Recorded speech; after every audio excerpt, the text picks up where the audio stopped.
नमस्कार, तापमान लाइव में आपका स्वागत है। मैं नुजहत जहां। तापमान लाइव की महामुकाबला 2024 संवाद श्रृंखला की इस प्रस्तुति में चर्चा गया संसदीय क्षेत्र की इस बार के चुनावी मुकाबले की उभर रही तस्वीर से रूबरू होने से पहले पूर्व के 3 चुनावों के आंकड़ों पर नजर डालते हैं। उससे भी उसकी झलक दिख जाएगी।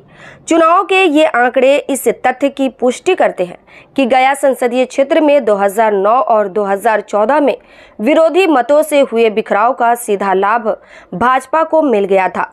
2009 में भाजपा के हरि मांझी की जीत 62,453 मतों के अंतर से हुई थी।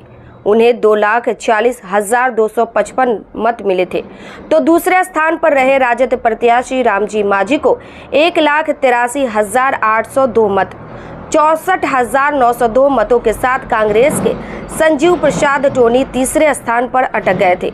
राजद और कांग्रेस को मिले मतों का योग भाजपा को प्राप्त मतों से 2,449 मत अधिक था। विपक्ष को तसल्ली के लिए कहा जा सकता है कि दोनों साथ होते तो परिणाम कुछ और निकलता, लेकिन राजनीति में 2 और 2 हमेशा 4 नहीं होते। इस आधार पर वैसा ही होता है, यह दावे के साथ नहीं कहा जा सकता। 2014 में भी संघर्षपूर्ण त्रिकोणीय मुकाबला हुआ। मांझी समाज के 3 कद्दावर उम्मीदवारों के बीच दिलचस्प मुकाबला। भाजपा के सिटिंग सांसद हरि मांझी और राजद के रामजी मांझी को दोबारा अवसर मिला। तीसरा मजबूत उम्मीदवार जदयू के जीतन राम मांझी थे। वही जीतन राम मांझी जिन्हें गया कि वह हार जिंदगी की सबसे बड़ी खुशी दे गई। उसी हार के बाद उन्हें मुख्यमंत्री का पद मिला, जिसकी उन्होंने कभी कल्पना भी नहीं की होगी। जीत जाते तो सांसद भर बन जाते। 2024 के चुनाव में मुख्य टक्कर हरि मांझी और रामजी मांझी के बीच हुई। 1,15,504 मतों के अंतर वाली जीत हरि मांझी को हासिल हो गई। उन्हें 3,26,230 मतों की प्राप्ति हुई, तो रामजी मांझी को 2,10,726 मत मिले। जीतन राम मांझी 1,31,828 मतों के साथ तीसरे स्थान पर अटक गए थे। ये आंकड़े इस बात की तस्दीक करते हैं कि उस चुनाव में सीधा संघर्ष होता तो शायद भाजपा की जीत नहीं हो पाती।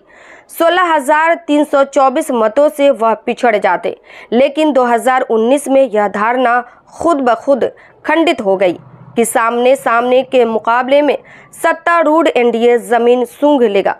गया में हाल के चुनाव में पहली बार एनडीए के जदयू प्रत्याशी विजय कुमार मांझी और महागठबंधन के हम प्रत्याशी जीतन राम मांझी में जबरदस्त जोर आजमाइश हुई।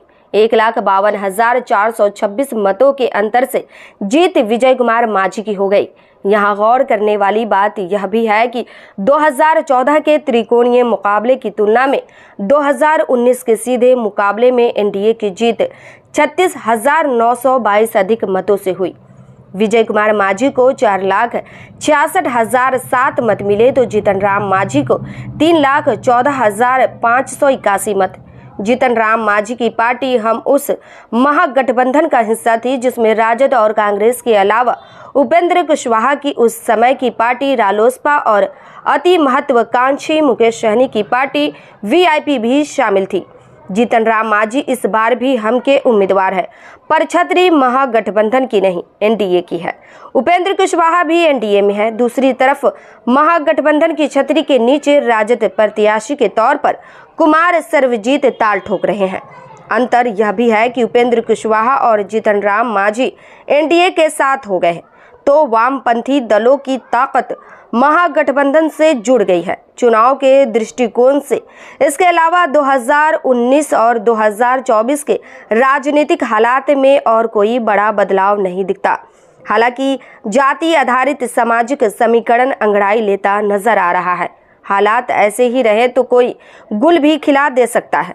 इसके बावजूद 2024 के चुनावी आंकड़े 2019 के आंकड़ों के आसपास ही रह सकते हैं। वैसे पूर्व के 3 चुनावों की तरह जीतन राम मांझी की बंद तकदीर इस बार भी नहीं खुली, तो वह अलग बात होगी। जीतन राम मांझी पहले कांग्रेस, जदयू और राजद संरक्षित उम्मीदवार के रूप में मुंह की खा चुके हैं। इस बार भाजपा संरक्षित प्रत्याशी है। ऐसे में किस्मत खुलती भी है या नहीं, यह देखना दिलचस्प होगा। इस प्रस्तुति में बस इतना ही, फिर मिलते हैं ऐसी ही दूसरी किसी खास खबर के साथ। तापमान लाइव का यह विश्लेषण पसंद आया हो तो अपनी प्रतिक्रिया जरूर दीजिएगा। तापमान लाइव चैनल को देखिए, शेयर कीजिए, लाइक कीजिए और सब्सक्राइब अवश्य कीजिए। धन्यवाद।